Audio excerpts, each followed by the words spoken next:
Middle east के युद्ध के बीच सोमवार को पीएम मोदी ने लोकसभा में अपना वक्तव्य दिया।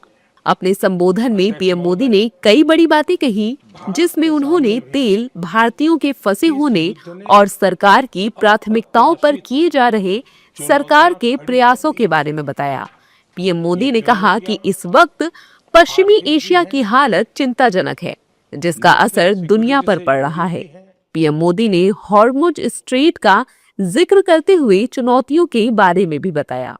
इस दौरान पीएम मोदी ने साफ कहा कि हॉर्मुज स्ट्रेट जैसे मार्गों पर हमला अस्वीकार्य है। भारत में बड़ी मात्रा में कच्चा तेल, गैस और फर्टिलाइजर जैसी अनेक जरूरी चीजें हॉर्मुज स्ट्रेट के रास्ते से आती हैं। युद्ध के बाद से ही हॉर्मुज स्ट्रेट में जहाजों का आना जाना बहुत चुनौतीपूर्ण हो गया है। बावजूद इसके हमारी सरकार का ये प्रयास रहा है कि पेट्रोल, डीजल और गैस की सप्लाई बहुत ज्यादा प्रभावित न हो। भारत ने बीते 11 वर्षों में अपनी एनर्जी इंपोर्ट का डाइवर्सिफिकेशन किया है।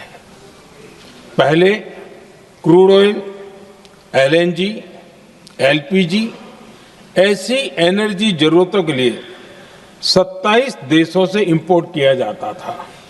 वहीं आज भारत 41 देशों से एनर्जी इंपोर्ट करता है। युद्ध का रास्ता बातचीत और कूटनीति रहा है। भारत का प्रयास संघर्ष खत्म करने का है। कमर्शियल जहाजों पर हमला और हॉर्मुज स्ट्रेट जैसे अंतर्राष्ट्रीय जलमार्ग में रुकावट अस्वीकार्य है। भारत डिप्लोमेसी के जरिए युद्ध के इस माहौल में भी भारतीय जहाजों के सुरक्षित आवागमन के लिए निरंतर प्रयास कर रहा है।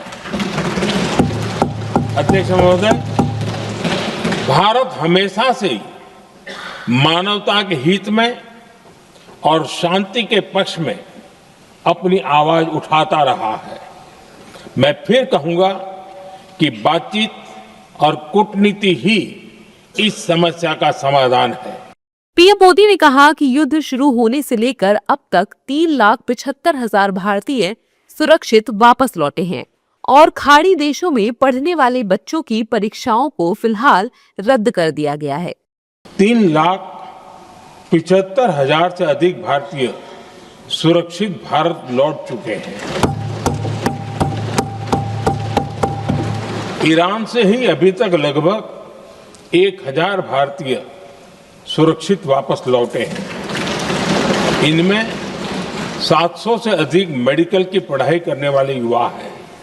पीएम मोदी ने देश के किसानों पर बोलते हुए कहा कि खाद्यान्न क्षेत्र के लिए सरकार प्रतिबद्ध है। जब कोरोना आया था तब भी ऐसा हुआ था और आज भी हम किसानों के बारे में सोच रहे हैं। तेल और गैस की तरह खाद के आयात को भी डाइवर्सिफाई किया गया है। ऐसे ही डीएपी और एनपीके के आयात के लिए भी हमने अपने विकल्पों को विस्तार किया है। अध्यक्ष जी, सरकार ने देश के किसानों को made in India nano urea का विकल्प भी दिया है। सरकार किसानों को प्राकृतिक खेती के लिए भी प्रोत्साहित कर रही है। पीएम कुसुम योजना के तहत किसानों को 22 लाख से ज्यादा सोलर पंप दिए गए हैं। इससे भी डीजल पर उनकी निर्भरता कम हुई है।